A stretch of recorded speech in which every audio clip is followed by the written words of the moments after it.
F آئی اے کا وزیر اعظم شہباز شریف اور دیگر کے خلاف منی لانڈرنگ کیس کا ٹرائل نہ کرنے کا فیصلہ۔ عدالت نے ایف آئی اے پروسیکیوشن ٹیم کی درخواست کو ریکارڈ کا حصہ بنا دیا۔ اسپیشل جج سینٹرل کا ایف آئی اے پروسیکیوٹر کی درخواست پر تحریری حکم جاری۔ پروسیکیوٹر کی جانب سے کہا گیا کہ ایف آئی اے نے شہباز شریف، حمزہ شہباز اور دیگر کے خلاف ٹرائل میں عدم دلچسپی ظاہر کی۔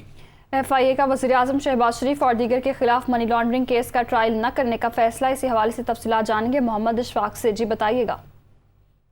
جی بالکل، ایف آئی اے کے پروسیکیوٹر سکندر ذوالقرنین سلیم نے لاہور کی ایف آئی اے عدالت میں ایک درخواست دائر کی تھی، جس میں انہوں نے یہ موقف اختیار کیا تھا کہ ڈی جی ایف آئی اے نے تفتیشی افسر کے ذریعے شہباز شریف کے خلاف پیش نہ ہونے کا کہا۔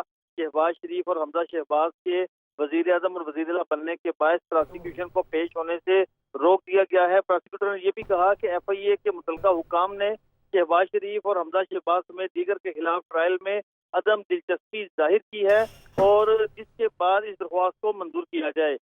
عدالت نے اس درخواست کو ریکارڈ کا حصہ بناتے ہوئے اسپیشل پروسیکیوٹر ایف آئی اے کی درخواست کو ریکارڈ کا حصہ بنا دیا اور آئندہ سماعت پر فریقین سے جواب طلب کر لیا، اور یہ بھی ایف آئی اے نے وزیر اعظم شہباز شریف اور حمزہ شہباز کے خلاف منی لانڈرنگ کیس کا ٹرائل نہ کرنے کا فیصلہ کر لیا ہے۔